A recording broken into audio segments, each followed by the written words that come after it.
Welcome to the Commentary Magazine Daily Podcast. Today is Tuesday, March 11th, 2025. I am John Podhoretz, the editor of Commentary Magazine. With me, as always, executive editor Abe Greenwald. Hi, Abe. Hi, John.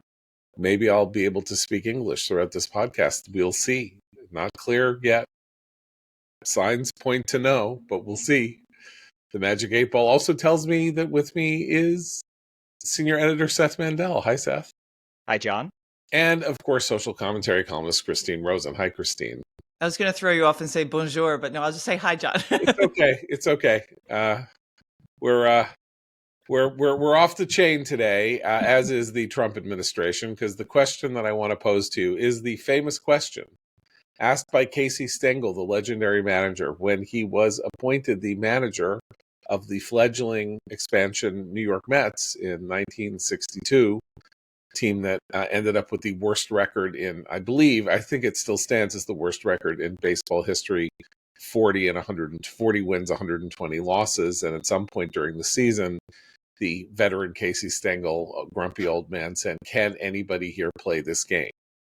So let's just go through what's happened in the last 24 to 36 hours and then talk about the consequences of it. So we are awash in a controversy over the arrest by ICE or the detention by ICE of Mahmoud Khalil, the head of the Colombia encampments, a very bad guy, and that I think is unquestionable from my perspective, a supporter of terrorist organizations, a blocker of pathways for ordinary students to get to class, organizer of the illegal occupation and trespass of Columbia buildings and the like, arrested by ICE telling his lawyer that he was being thrown out of the country because he was on a student visa. He is apparently, although we're not 100% sure of this, we only have this through his lawyer, a green card holder, and therefore has a different status under immigration law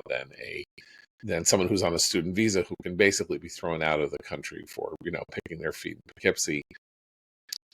If that should have been the case, and that they chose to start their test case of using immigration law to deport supporters of terrorism on college campuses, they clearly made a gigantic error. They didn't do their homework. They didn't dot their I's and cross their T's. They took somebody under the wrong aegis.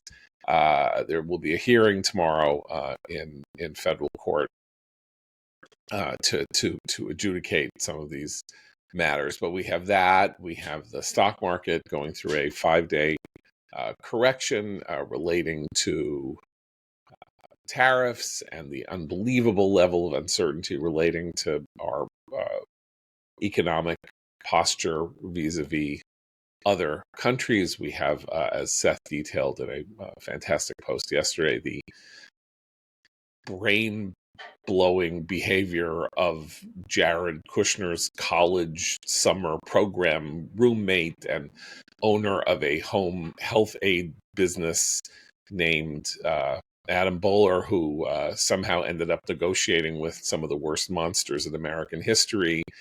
And to say that he didn't know what he was doing in the negotiations with Hamas, it would be as though you handed me a wrench and said, "Fix my Maserati." Like that is the level at which he was acting. So, and various other aspects of the implementation of the Trump war on Washington Convention that not going well, with some things that you got to enjoy. The dismantling of Black Lives Matter Plaza, which is a street in Washington, 16th Street, going up from, I guess, I to K, or H to K. I can't remember which. And the words Black Lives Matter having been sunk into the pavement, though you can't see them at street level, by the way. You see them in a shot from above, literally dismantled yesterday in an act that should warm the cockles of all rational and sane people's hearts who don't hate America. So it's not like it's all unmixed. But can anybody here play this game? That is the question for today's podcast. Well, what's the game? Risk? Is the game Risk? Because yeah, I can play that game. But two other data points to add to that sort of fascinating and terrifying list. Elon Musk said the quiet part out loud yesterday and talked about entitlements being the one thing that really would have to be cut if we're going to see any significant shrinkage in the size of government. So that was interesting. That will probably be repurposed as a campaign ad for the Democrats in the midterms. And some of the attacks on businesses, I think we should spend a little time on the image of the billionaires who were all the tech billionaires in particular, all lined up at Trump's inauguration, and just what a hit their net worth collectively took just yesterday.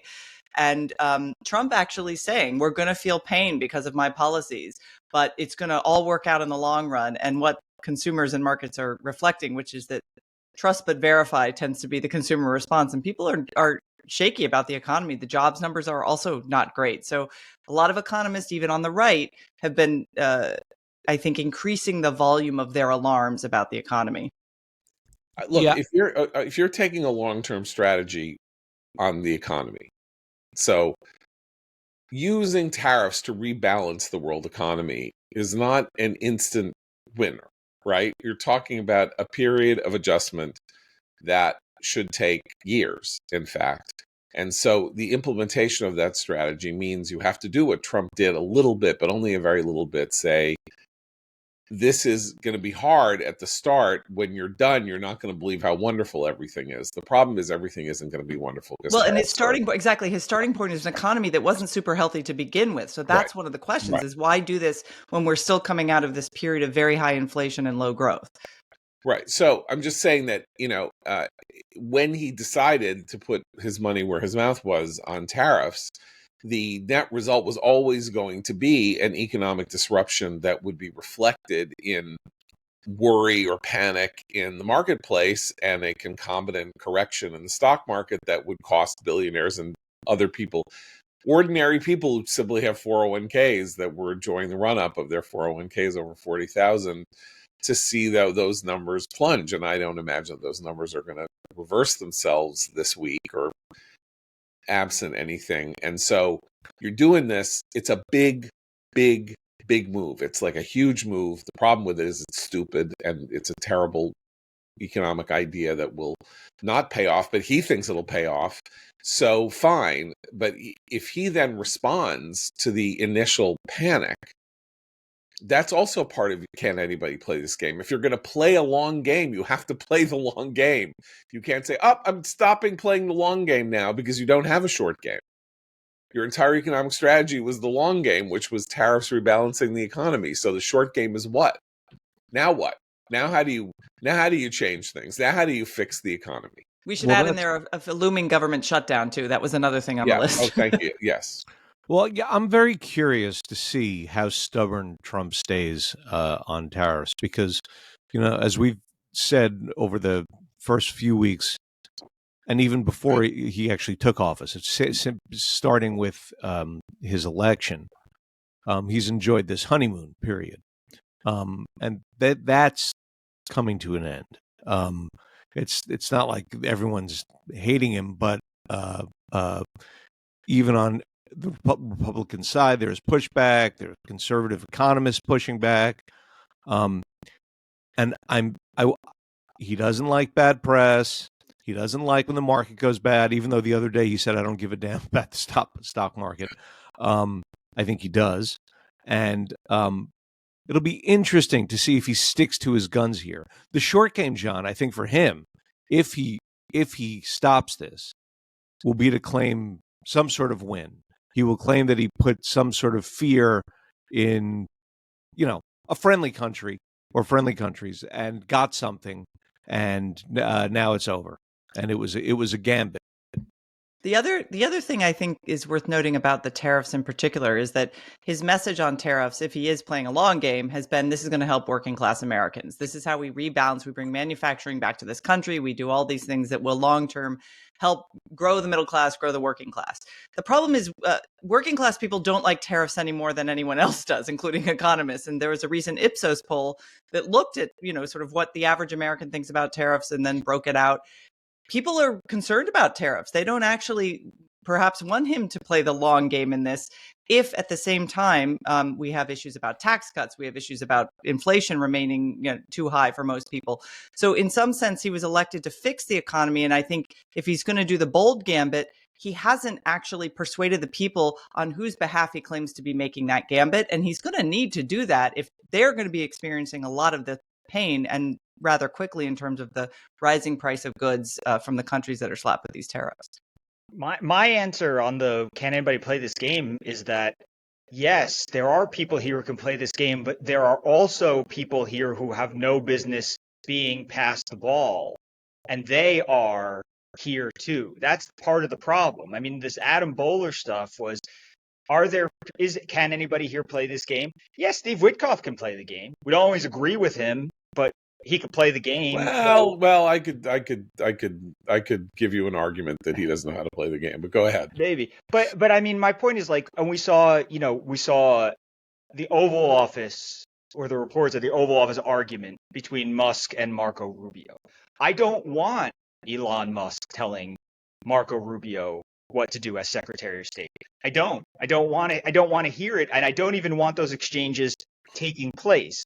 And so part of this is just they have a habit of, well, you could throw anything against the wall and see what sticks, but because there are consequences, right? Because one of the things we're talking about is getting hostages home and ending a war. And another thing we're talking about is a looming recession, right? An economic downturn. These are like very big, important things with real consequences.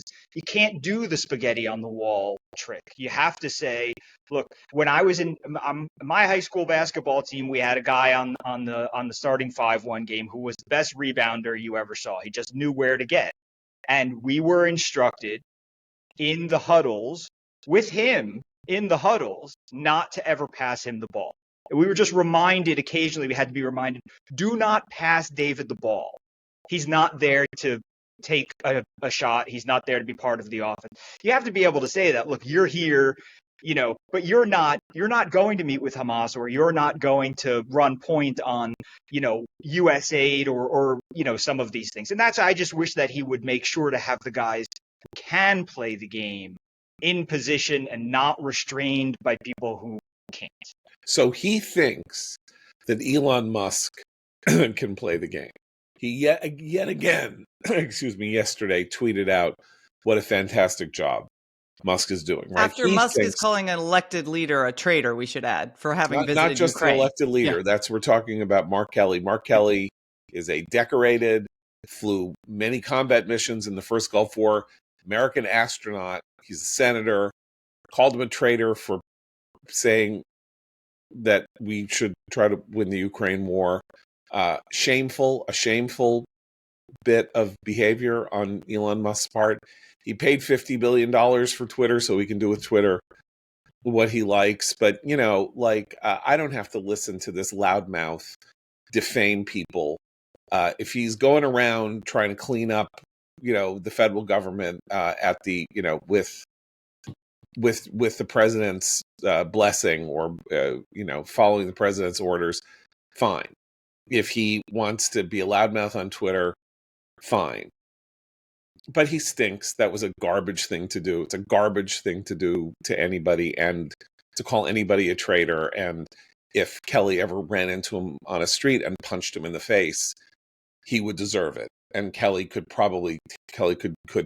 deck that guy in 2 seconds. And maybe it's time for somebody to take a punch at Elon Musk for his personal misbehavior, including Marco Rubio, who, according to these New York Times stories, Musk is standing there saying, you don't know what you're doing. You don't know what you're talking about. You're not firing anybody. What's the matter with you? And noxious things like you look good on TV, you're good on TV, but as if Marco Rubio isn't very much a hardworking student of international affairs who takes his job very seriously. Right. Okay. So Musk doesn't stand on ceremony. That's fine, and he's allowed to do that. And someone should be allowed to take a swing at his mug. So I would not condone violence, even against Elon Musk, particularly because he is facing death threats right now because of the work he's doing for the Trump administration. I'm just saying, someone swings at. This is like a John Ford movie. Take a swing at someone in a saloon. But he loves being this antagonistic figure, and that's actually why Trump loves him too, because he's kind of his alter ego. But he's now coming up against a system. And that includes the courts, which also handed him a bit of a setback yesterday, in that they said, look, Doge, we understand what Doge is trying to do here, but we have a Freedom of Information Act. We have, if you work in the government, your records have to be transparent. And Musk, who's been riding this wave of we just want to open up the government to the sunlight and show you all the misspending that's going on, they're going to balk at having to reveal what they're actually looking at and what they're actually doing. But courts are now saying this is what the American people are allowed to ask to see, whether you're a reporter or just a citizen. You can file a FOIA request. Now, governments are very good at stymieing those requests. And under previous administrations, both Republican and Democratic, have found all kinds of creative ways. During COVID, as we know, they would use pseudonyms in their emails, so it was more difficult to search for the records that were then being requested under FOIA. So there's all kinds of ways they can slow down those requests. But that's actually, that transparency I find fascinating, because that's what the Trump administration is arguing they're trying to pursue, at the same time that they're stymieing requests for that sort of sunlight on their activity.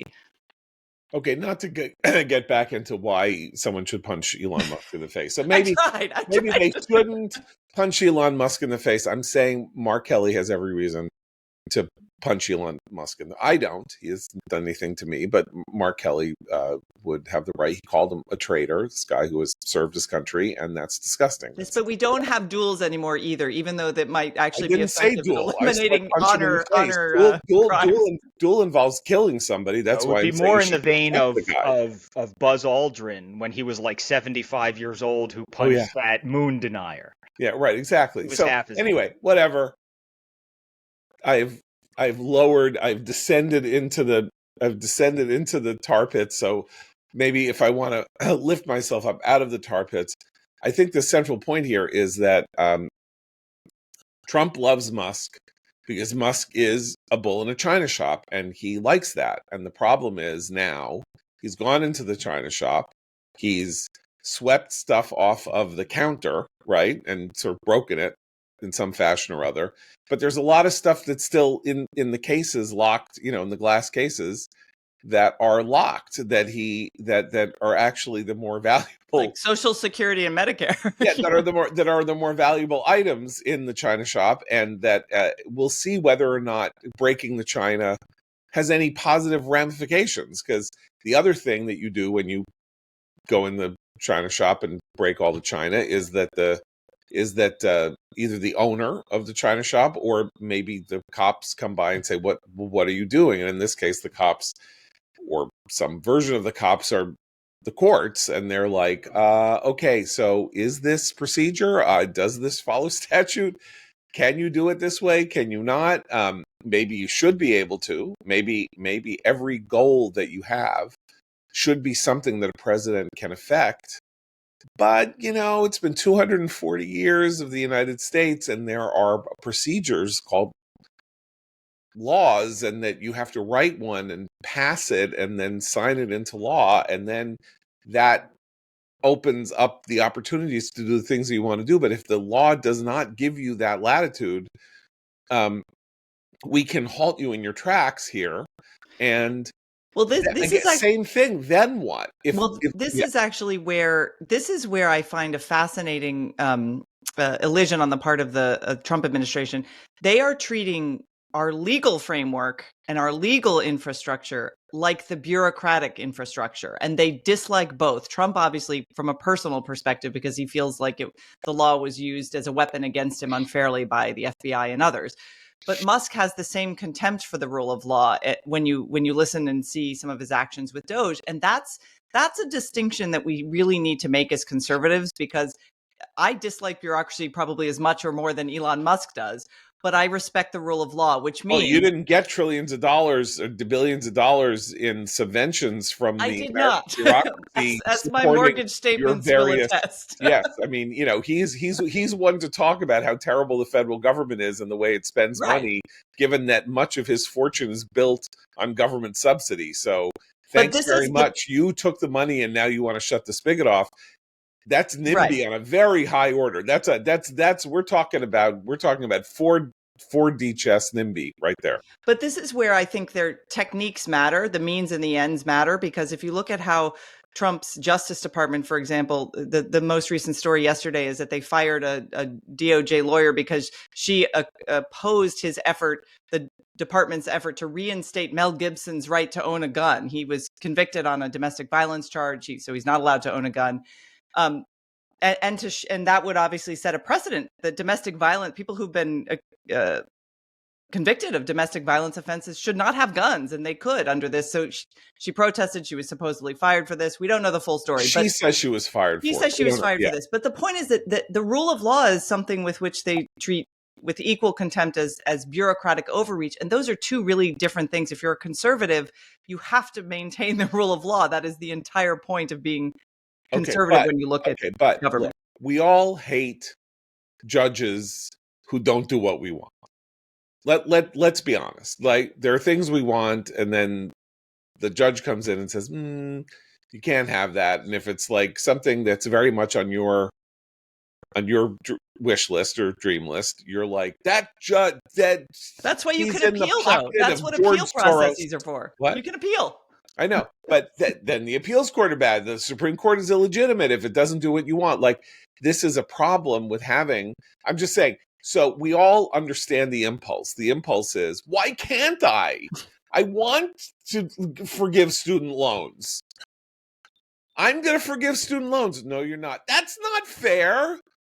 I should be allowed to forgive student loans. But conservatives are supposed to hold, sorry to interrupt, but we are the ones who are supposed to hold the line when people's response to that is to try to delegitimize the courts of law and the Supreme Court and the institutions that uphold the rule of law. That's where we say, you know what, even if the outcome isn't something we like, we still respect that this is the system, this is the process. But the administration has not defied the courts yet.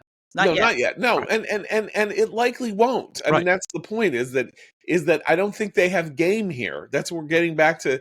Can anybody play this game? Which is, do they have depth? Do they have depth of vision? Do they have field of vision? So so you propose X, right? Like you propose student loan forgiveness, or you use an executive order.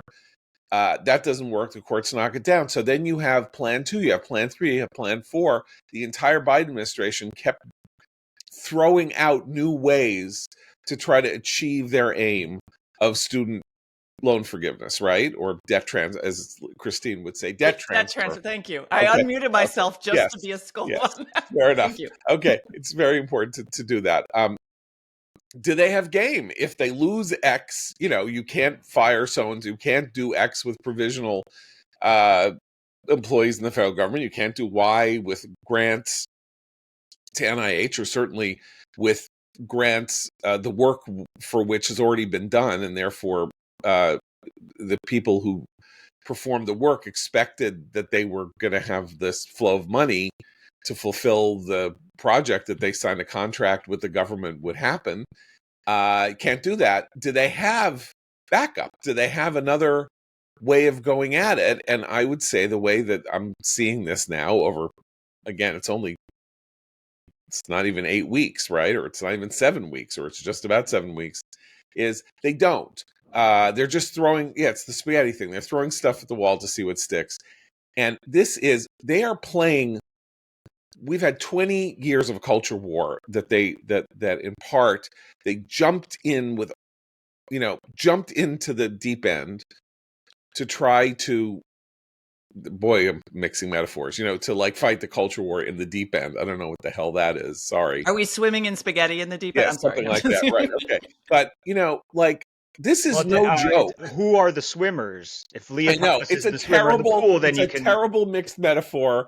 And I'm apologizing for the third time in 25 minutes for my misuse of the English language and my general discombobulation today. But the point here is, like, this is the fight that a lot of us have wanted to see conducted at the highest level. And if they screw it up, the analogy I was using earlier, though I don't really, with a friend on text, is America goes to war with Iraq, right? Goes to war with Iraq, makes quick work in 2003 in the first stages of the Iraq war. And what it wants then is to move on to other things. Give Iraq to Ahmed Shalabi, start Loya Jirgas, have committees run the country, and it doesn't work. And over time, over the next 4 or 5 years, the American people lose faith that there was a victory to be had here, that we knew what we were doing, and the consequences of that are now 2 decades. It is 2 decades of consequences from failing to secure a victory in Iraq in a determined fashion, with enough troops, enough efforts to crush the enemy, to do stuff like the surge in 2004 instead of in 2007, and that kind of thing. And the consequences, the knock-on consequences, are decades now. You wouldn't have what's going on in Ukraine if it were not for Iraq. That is Trump's foundational, this is America getting over-involved and we have to pull back. Similarly, if this culture war stuff goes badly and he loses a lot of this stuff, and a lot of the stuff on campus and various other things, like this fight that we have wanted to engage in is going to be discredited, or no one's going to want to go near it again because it's going to seem radioactive, and you're going to have this failure, right? Bush, another example, you mentioned Musk talking about the entitlements, right? 2005, Bush goes to the third rail and decides to talk about Social Security reform, basically has his head cut off, and and Paul Ryan did the same in 2011 and lost the election in 2012. Nobody wants to go near it or touch it, and we're still 7 or 8 years away from the country going over the famous fiscal cliff, and you can't touch it. So this is a very serious business. Like, this is as serious as a heart attack, and you can't do it half-assed. And they're doing it half-assed, and I'm very worried that they are going to discredit this decades-long effort to build the intellectual and policy superstructure for beating back left liberal dominance of the public square and the high planes of the culture. Okay, so I'm going to suggest that was like a million violent metaphors you just used there. So I'm oh my God, I'm such a mess. But listen, this is actually where populism ultimately tends to fail historically, because despite its boldness in some arenas, and really, I would argue, even as a conservative who's very happy to see a lot of the executive orders that Trump did in the culture war space, that was low-hanging fruit because he has 70% of the country on his side already. They are going in and not touching the one thing that a populist uprising is supposed to bring, which is radical revolution. And what is the one weirdly revolutionary thing he could do is reform entitlements, because that's something neither party has managed to get near and effectively change for decades. And the fact that they are, not going to go near it because of they're actually much more a traditional political movement in that sense, because they want to win elections. I get it. But if you actually really cared about the future of the country and the way that he talks about why he's doing radical things like tariffs, you have to talk about entitlements. It's just right. But tariffs are snake oil. Look, here's what a tariff is. No, I agree, but it's still it's a bold departure from economic policy of the past, and we need a bold departure from our current entitlement policy. Biden used tariffs. Bush used tariffs for steel in 2002 to try to very targeted tariffs, in Pennsylvania. Targeted, okay. Yes, I know, but still, okay. So, but my point is, what are tariffs? Tariffs are this term's version of, we're going to build a wall and make Mexico pay for it. We have economic problems in this country. We're going to make other countries pay our taxes. They're going to pay our taxes for us. We're going to put tariffs on. That's how the federal government ran before there was an income tax, right? Tariffs were the way the federal government collected money. Tariffs and toll fees and things like that.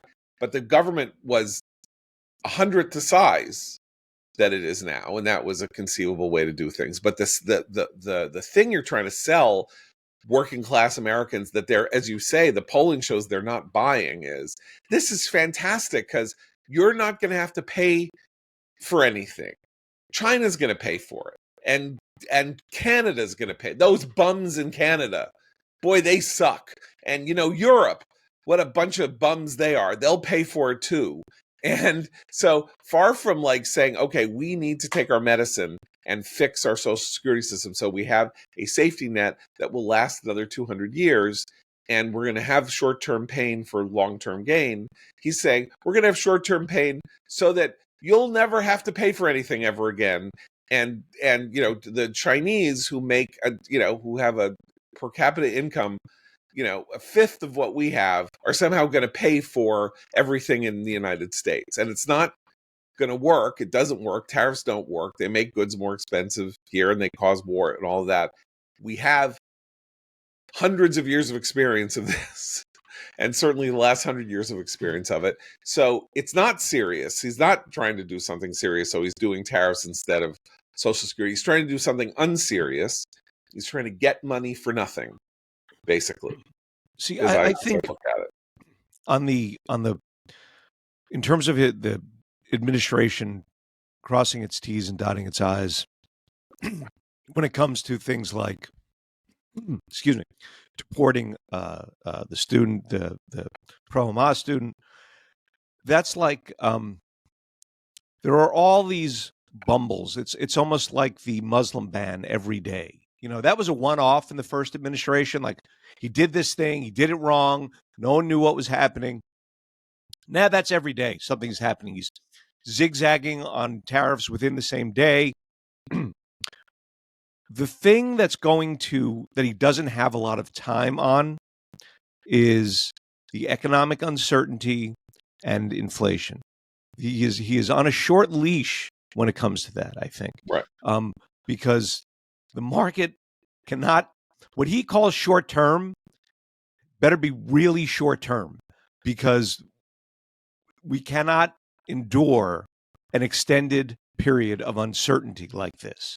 And he's meeting today at 5 p.m. with the Business Roundtable. A lot of business people sitting down, and I will be very curious to hear the tone of his economic remarks if he makes any tomorrow, because they are, I assume, going to be rather firm with him and say precisely what you said, Abe, which he does need to hear. So we'll see. I don't think you're going to be firm with him at all. Nobody right now wants to be crosswise of him, because he'll say, I'm going to look into your, I'm going to look at, oh, really? Oh, you don't like me? Well, I don't like you. He does not stand for ceremony, and he is misusing the powers of the executive branch already, and they're worried he'll go after them with a 2x4. So whether they're going to be like respectful or tough, I don't know. He's also speaking today at the business round. I don't know if he's listening or speaking, because I don't think he listens to anybody anyway, and certainly not at a forum like that.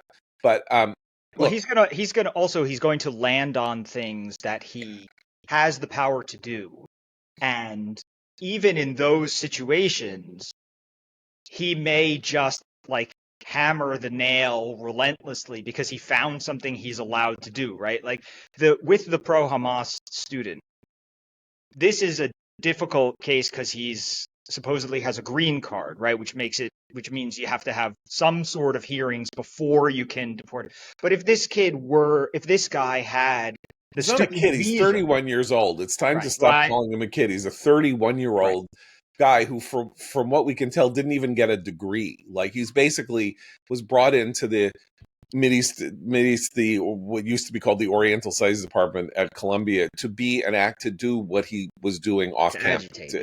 But this guy, if he had the student visa that might have been assumed in this case,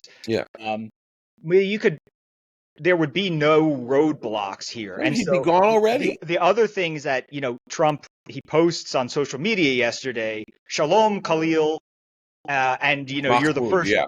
Mahmoud, right? Khalil is his last name. Excuse me.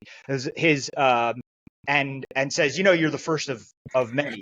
He can go around plucking student visa holders who are making trouble out, and the courts can't stop it. So the other temptation is to just like overdose on the things the courts let you do and just keep smashing that button Right. over and over again, and then get distracted with your presidency seeming to revolve around finding bad kids at college and throwing them out of the country. Look, I would not have a moment's problem with that. My only problem here is whether or not they chose a test case or they chose to start and they didn't.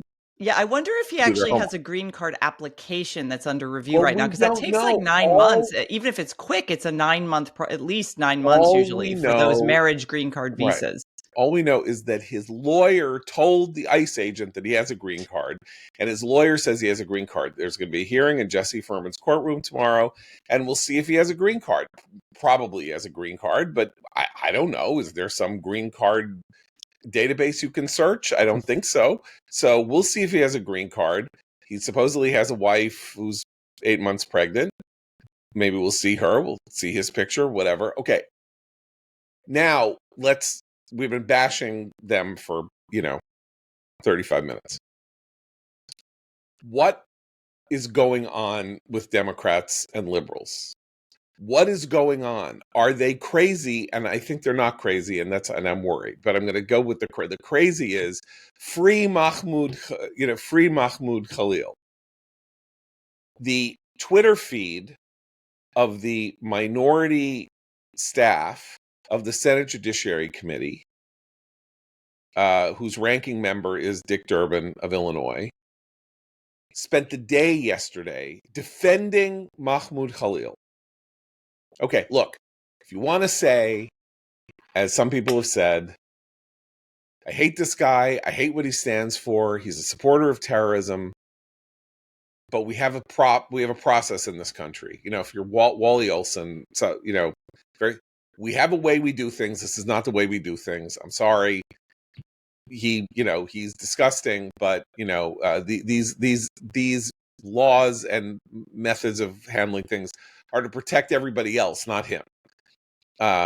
So it would be like the version of a contemporary version of the Skokie March, Nazis marching in Skokie, which is, you say, I hate them, they're monsters, they're awful, we have to let them march, because if they don't march, they can say that you can't march, and we have this free speech. That was also a highly volatile and controversial thing. It wasn't like a hard one thing that they should simply have an unlimited right to march in the streets of the community in America that had the largest number of living Holocaust survivors. Nonetheless, that was 1979. That was the Skokie March. Well, aren't the Democrats betting on? Yes, they're saying free this guy and defending him, but what they're really doing is betting on what Abe said earlier, that the administration didn't dot its I's and cross its T's and made a mistake, in which case they can use this as an example, but that still puts them in a reactionary position. And so when you say, what are the Democrats doing? They are still in a cycle of merely reacting to Trump and not putting forward their own messaging and putting forward their own vision. They are are still defending him. They I are saying, actually think that this is that they are overcorrecting from the election, from the belief that they alienated both Jewish and Muslim voters with, the sort of in between policy, and they've chosen. I mean, this is the Biden administration, Joe Biden personally walking around saying, I'm a Zionist, right? For all his many faults, was already in that situation, leagues ahead of literally everyone else in his party except Richie Torres and John Fetterman. I mean, it's, and I'm Josh Gottheimer or whatever. There's a few, but the point is that the party is where the Senate Judiciary Committee is. And I think that they are making a calculated play to say we've moved on from from our Zionist president or whatever, our party leader. We are not going to abandon you guys anymore. And I think that they see that that's where the party is trending. I actually don't even know if they care if Trump dotted his I's and crossed his T's. I have a feeling that like with, I often think back to the Scott Walker stuff in Wisconsin, how the opposition to his union changes portrayed it as an extension of the Arab Spring. Yeah, I think that the Democrats have a tendency of, completely blowing up things, and it doesn't really matter about the bureaucracy of it or whether they got the details right. I think that they are staking a claim that this is the direction they're going, and because it's Durbin, a floor leader doing it, he's telling everyone down the line, here's your, as Noah would say, permission structure. Okay, To be free, Mahmoud. So, two things there. That is the worst. You could be right, and that is the worst case scenario of all worst case scenarios of the last 5 years. There are two parties in the United States. Dick Durbin is a senator from, I believe, the fourth largest state in the United States, long-serving person, not thought of as a radical. He's not Bernie Sanders. I mean, he's terrible. I'm not a fan of his, but thought of as being, on the left side of the mainstream in his party, right? If he has looked at that Gallup poll that shows that Democrats now sympathize more with Palestinians than with Israel, for example, or whatever, if he's looking at that and they're making calculations of the sort that you're talking about, that the Democratic Party, the Democratic base, young Democrats, all of that are now effectively anti-Zionist, or they are effectively supporters of efforts on campus to do what Mahmoud Khalil did and stuff like that. And they're right. Boy, we are in a whole heap of trouble, and it's worse than we thought. I don't think that a major political party siding with somebody who has spent a year and 3 months or 4 months causing chaos, disorder, disruption, and trespass and scenes of near riots and these encampments and the disorder and decay, that's something that is appealing to the rank and file, either in the Democratic or the Republican Party. Maybe it appeals to elites. Maybe it appeals to kids. Maybe it appeals to the 25-year-old wokesters who fill the rooms in politics. And maybe that's important for primaries and all of that. Right. Well, that's what I was going to say. If it appeals to potential primary challengers, is something they're thinking. Well, primary challenge or to people who make these choices. That's one thing. But because they handed them this issue, and the way to handle it would be to say Trump is railroading somebody who has rights, and you don't want him doing that because he'll railroad you when he gets a chance, as opposed to saying somebody is standing up to these people who are supporting forces that have murdered Americans, are still holding one American hostage, have dead American bodies in tunnels in Gaza, and have made a mockery out of our higher education system. And they're betting the other way. So I don't think that you could look at that and say, this is this week's version of Al Green yelling at Donald Trump. Yeah, see, I think it's all of a piece. I think the Democrats don't know what to do about Trump, what to do about the administration. And there's no broad resistance movement. So they're saying, okay, we're the resistance. We're going to be activist. That's where we're going with this. So they're heckling Trump when he speaks before Congress. They're making videos where they're cursing at him. They're getting on the side of this guy. Like they've decided to be the resistance. I think they are banking on the idea that Trump's going to blow it all, that he's going to do these things poorly. And when that happens, they're going to have their moment and they're going to go hard because he came in going so hard on his issues that they're going to meet that force with their own. I don't know. I hope Seth's wrong, but I suspect he's right in terms of, I think this also aligns with where they are in their guts.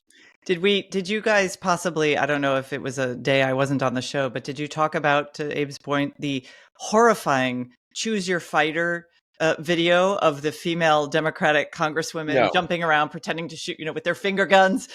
Did you guys mention that? No, I mean, we did that's a not. perfect example, Abe, of a kind of performative resistance that elected officials are now taking on because as you say, there's no organized resistance. Although one data point we should consider, and I'm not sure what it says about the Democrats yet, is Gavin Newsom suddenly becoming mildly conservative on issues about which there is a long record, including his own tweets about using words like Latinx, about, having boys play in girls sports. So that shift has been fascinating to watch. And he has this weird podcast now, which is like beautifully lit. I mean, they all look like they're glowing from within. So kudos to his lighting guy. But but he's having people like Charlie Kirk and others on to sort of listen to the conservative side and a whole bunch of interesting political posturing that he's obviously laying the groundwork for some sort of run. It is interesting, and it's going to be worth watching. His second podcast was with Michael Savage. Yeah. Michael Savage, who's a friend of the Newsom family, right, friend of the Newsom family, and his son owns Rockstar Energy Drinks and is worth $5.5 billion. And so maybe being nice to Michael Savage will open fundraising spigots for Gavin Newsom if he runs for president through Mr. Weiner, another Weiner, by the way. After Citizen Weiner and Anthony Weiner, Michael Savage is. We're not adopting that as a commentary podcast catchphrase. Maybe it's Weiner. Anyway, no, but yeah, that is a sociologically interesting thing that he is up to, and I think why not, like, doing things to differentiate yourself, and create new pathways is how people do figure out new pathways to the presidency. I really don't know what to make of the idea of showing a glam picture of Mahmoud Khalil on the Senate Judiciary Dems Twitter feed, looking handsome standing by the Columbia Gate and saying free him. Like, he is a supporter of a terrorist organization that murdered 1,200 people, or led to the murder of 1,200 people, the injury of 3,500 others, and the taking of 241 hostages, and that has immiserated and dominated and totalitarianized this piece of land that they were ceded by Israel in 2005. And I don't think that the Democratic Party is so far gone, given the fact that, 75 million people vote Democrat. I don't think that they're supporters of Hamas. Maybe I'm wrong. I know that Pramila Jayapal is. I know that Rashida Tlaib is. I know. But that's the point. The members, their congressional Democratic colleagues attended these encampments. Not many, but not many. But they are in a position where they are associated with people in office, right? And they did it at the encampments, and now with the Senate Judiciary Dems putting this out, they are freely choosing each time the choice comes up to associate with the campus radicals. And the closest we got to, outside of, again, people like Richie Torres and John Fetterman, who are, they're not going to lead the party. But outside of them, the closest we got was the protesters have a point, and, we don't condone. Even Biden was like, we don't condone this, but we have a strong tradition of free speech. There was not one, who just said, go take a hike. Like, these guys are extremists on campus and they're causing trouble, and they have there's no redeeming value to the argument that they think they're making or the position they're staking out. And I'm not going to go anywhere near it. Instead, invite them in whatever. The most moderate was like, let's talk. They have a point, stuff like that. And they've made this free speech argument and stuff like that too. And that's kind of what they're doing with Khalil. They've had choices, and they've made, as the great philosopher E40 once said, everybody got choices. I don't know who that is. He's a rapper. They've made their. I figured. They've made their. They keep making choices, and at some point we have to say, like, if the leadership is going to make a choice in the other direction, then we can say, all right, there's really some sort of internal conflict roiling the Democratic Party about which direction to go. But we only see them make the choices in one direction. And I think it's okay to draw certain conclusions. Oh, we look. When have we started drawing this conclusion about the Democratic Party really in with hard lines, right? In 2012, when they booed the inclusion of Jerusalem in the Democratic platform.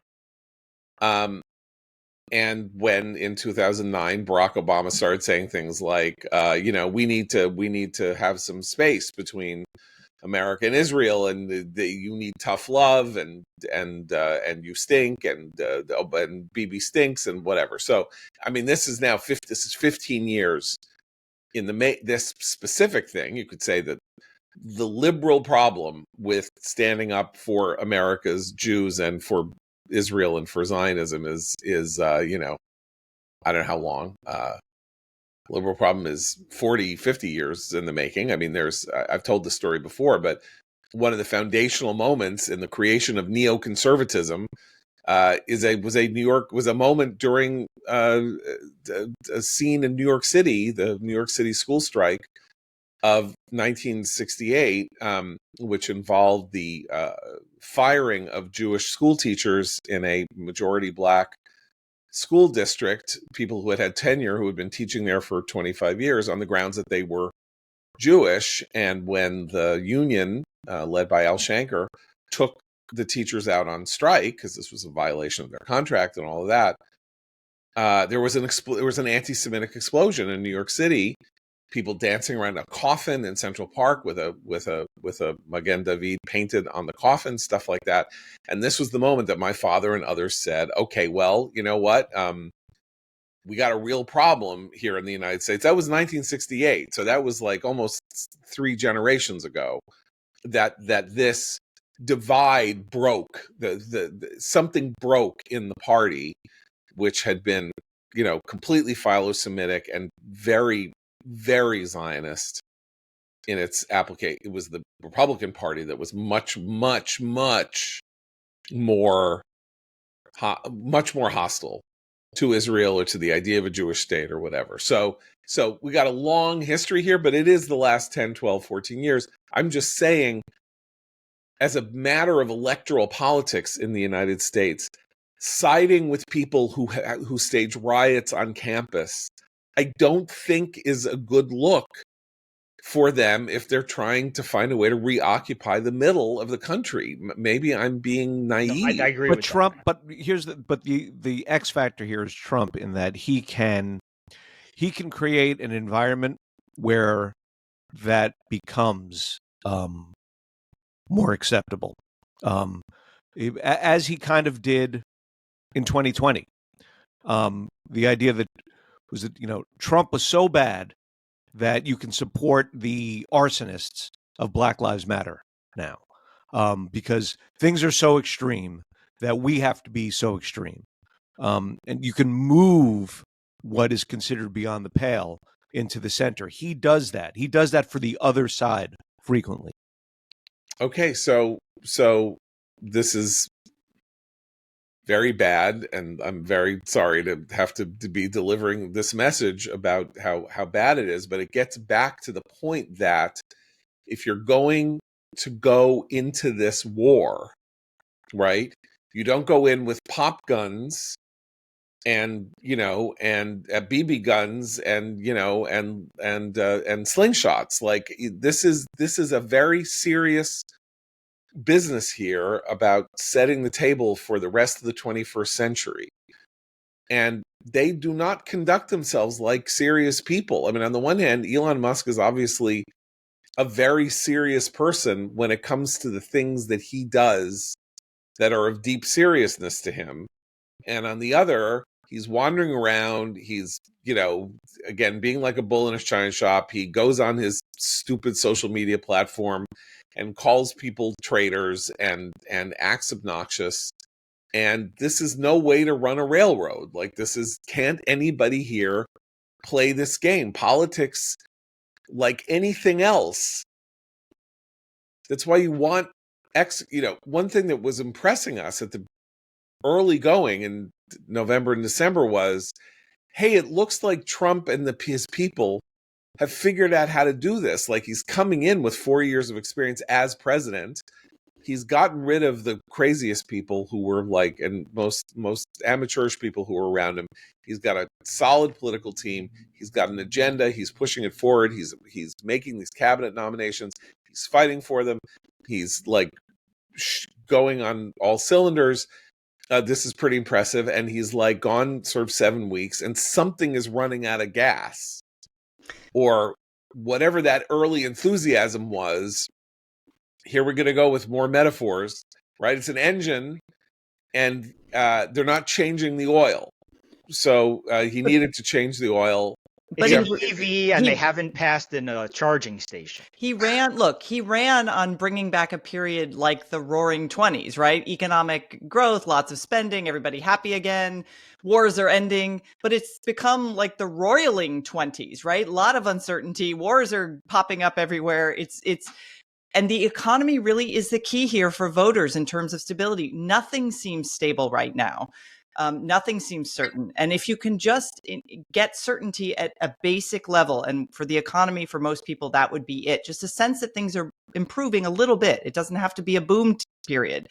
That's actually where I think his economic policy isn't that well thought out, even though, as you say, John, he does have some smart people around him when it comes to economic policy. The question is whether, as we'll see today when he talks to business leaders, does he also listen?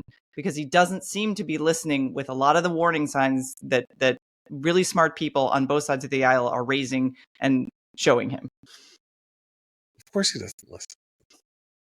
But the question is whether his animal instincts kick in, and whether he says, I'm getting all of this, is it signal or noise? Right. Is the bad news noise that I need to ignore? That would be the playing the long game thing, right? Stock market is noise. Like, it goes up, it goes down. Yeah, it's reversed itself, by several thousand points, but the stock market's at 42,000. Like, it can reverse itself. It's still only down a point, like 1.1% for the year. Like, that's not so terrible, and it'll go up again. And that's the stock market, because I'm working on a longer time frame. Yeah, but consumer confidence, jobs numbers, right. There's a lot of other signs that aren't. Is it signal, right? Yeah. So signal would be, look out, the light is flashing yellow, and then on the train track, and then the light is going to flash red. And if you don't start braking, or going on the other track or something like that, you're going to go. It's going to be like, Buster Keaton and the General, and your train's going to go off the bridge into the river. Like, so we don't know what's signal and what's noise, and it's very hard to tell. And of course, the people that he likes the most love the chaos. Susie Wiles, if you're out there, if you're in trouble, blink twice. If you're tied up in a broom closet or something. I mean, that was at the beginning of this. We were like, she's running a tight ship. And I don't know if it's possible to run Donald Trump's ship for anybody except Donald. Like, it just might not be possible. But I wonder, something shifted, because there was gatekeeping, and now it feels like there isn't. But she's playing the long game. Did you see the video? I think she is playing the long game. There was this interesting video clip of her and Trump and Musk walking to Marine One to go somewhere. And they're walking along, and she, clearly Musk and Trump are going back and forth. And at some point, Musk turns and takes Susie Wiles' heavy bag for her and schleps it the rest of the way to Marine One. And she's just plodding along. I think she understands them both as men and as human beings in a way that probably she doesn't show her hand. And she grew up around football, so yes, my hope is that she's letting certain things play out. She's letting certain plays go forth, and then she will deal with the wreckage afterwards. She's savvy and strategic in a way that neither of those two guys is. There is no gatekeeping in a place where the person who is at the top of the food chain goes on social media without mediation, or has these daily press availabilities in which he blathers. Like, nobody says you gatekeep the president. The gatekeeping is to keep people away from the president who pour bad ideas in his ear or distract him from where he wants to go. He's allowed to set the agenda on a moment by moment basis and to do it in public if he wishes. She has no power, nor should she have the power, nor should anybody want her to have the power to do that. If this is who he is, he should be himself, and then the public can judge whether or not what he is doing and the movement that he's leading and the things that he is doing are things that they should be supporting at the ballot box in the midterms. And if whatever succeeds him in the Republican Party should continue to dominate, in national elections after his retirement. The gatekeeping. Can we point out just? Oh, sorry. Go ahead, Abe. The gatekeeping happened at the start of the administration. The gatekeeping was about keeping the establishment Republicans out. That's fair enough. That's what we're looking at now. Okay, well, that's what it really is. Yeah. And then you have this one weird thing I want to point out, which is Mitch McConnell, the man who made everything happen for the Republican Party out of power, right? Kept Merrick Garland off the Supreme Court, ensured the successful nominations of Kavanaugh, Gorsuch, and Barrett, right? And various other things. Mitch McConnell is now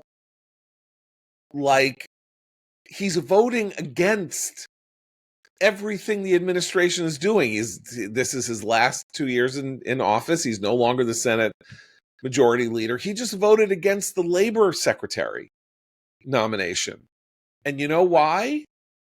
For conservative reasons, because she is apparently a supporter of the notion that a union can force people to be unionized and to pay dues to support political causes that they don't want to support.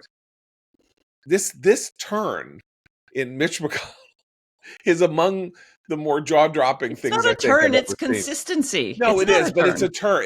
He is a party man through and through. He was the leader of the Republican Party, and he has now become a dissident in the Republican Party. Because the party is no longer conservative. Right. And he is. I mean, right. I would just add that it's just interesting. It's worth pointing out. Look, from the perspective of voters, there's also a real whiplash that we're still recovering from. And that's that as news came out just the other day that perhaps a lot of the pardons and orders and things that President Biden signed seem to have the exact perfect replicated signature of having been used by the auto pen. That remember that we had for 4 years someone who we weren't even sure was really running the country, and now we have the opposite extreme of someone who's just in our faces constantly talking about how he's running the country. And I would like a happy medium there. Maybe in 10 years we'll get someone who just kind of is a normal president. But I find it fascinating that there is a risk for Trump of overexposure at a certain point for the average voter who put him in office again with some reservations, not because they love the Trump show like his base does, but because they really mistrusted the Biden administration, and for good reason. So I will be really fascinated to see when that exhaustion kicks in for a lot of those voters who shifted to our side of the aisle for this election. Fair enough. All right, I'm going to do a quick recommends, but it's kind of like an ironic recommends. So people may know that the single most popular show on the now declining and soon to be gone broadcast television, meaning the networks, is a show called Tracker. And many of you may not even have heard of Tracker, though 30 years ago you would have known about Tracker because 40 million people would have been watching it. Tracker is essentially a knockoff of Reacher. It's about a guy who goes from town to town helping people. He's actually he finds missing persons for money. I mean, at the end of every episode, when he finds somebody, he gets a check. So they make it clear that he's not just doing this out of the goodness of his heart. But a big strapping guy, and he has a gun and grew up as a son of a survivalist, and he goes from town to town. And so it's very watchable because this guy, Justin Hartley, who plays him, is very watchable. But I was watching this episode. I watched it on Paramount Plus, so it's on CBS. And there's a serial killer. The serial killer takes a woman who was his shrink hostage, and Colton, the hero, finds her and ends up shooting the guy. So I'm like, okay, well, this is he's not a law enforcement person. He's just so he shoots the guy. So I went to the Wikipedia page. I've seen 6 or 7 episodes of the show. Went to the Wikipedia, read through the plot summaries of the show. And this guy's like a serial killer. Like, this is the funny thing about this show is at the end of every show, he shoots somebody. And then it's like he shoots somebody, the person is dead, and then he's at the local cafe having pancakes with his friend, the lawyer. It's like he doesn't have to go testify. He doesn't, the cops don't arrest him for shooting, for coming into their town and shooting somebody. Like nothing ever. And it's like Murder, She Wrote, where they realized that, this small town, everybody was dying in this in the town in Maine. It was Angela Lansbury all along. Right. Yeah. I mean, like they had to move it to New York City because there had been 200 murders in Cabot Cove, Maine. So in this case, like this guy is like going from town to town, shooting people in the leg and the shoulder and the head, and then just like driving off in his van. So it is the perfect show for the Trump era, is what I'm saying. That's and Mel Gibson could play him if he gets his gun back. By the way, on the Mel Gibson thing, I feel very strongly about this, and people who follow me on Twitter are probably sick of me feeling strongly about this. I propose Mel Gibson gets his gun license back if he finally makes the Maccabees movie that he talked about making 10 or 12 years ago, whenever it was. That was the comeback. He was going to come back from his anti-Semitic tirades, DUI arrests, and he was going to make the Maccabees movie. And we all know that how great that would be. Like Brave. I don't think so anymore. Here's why. So Mel Gibson directed 4 movies, right? And 3 of them are remarkable directorial achievements. Braveheart, which is still an extraordinary movie, won him an Oscar. The Passion of the Christ, still the single most successful independent movie ever made. And Apocalypto, which is about essentially, is a sort of a chase movie in the jungle set in the 16th century New World. And they're great. And then he, of course, went nuts, right? So, or was always nuts, but he came publicly nuts. He just directed another movie called Flight Plan with Mark Wahlberg, and it's terrible. So, in fact, he stopped exercising his directorial muscle. He's old. I'm sure he's compromised by the use of substances meant to balm you in the forgetful lethe waters of forgetfulness. And doesn't have it anymore. So I don't think that Maccabees movie would be any good now. And he's apparently making he's making the Resurrection of the Christ now, or is about to make the Resurrection of the Christ with Jim Caviezel yet again. Though it's interesting because Jim Caviezel, that was 20 years ago. So since, of course, this is supposed to happen 3 days after the events of the Passion of the Christ, I don't know how it's going to be that he looks to do that creepy de-aging that they're now doing. Know, right? Yeah. Anyway, so Mel Gibson, not a good director anymore, so you got to give up on that. It would have been something. It is a great story. Somebody should still make it, but it's a Zionist story. So I don't know where Hollywood is going to be with that right now. Maybe they'll have the directors of No Other Land make the Maccabees movie. That would be really thrilling. Anyway, we'll be back tomorrow. For Seth, Abe, and Christine, I'm John Podhoretz. Keep the candle burning.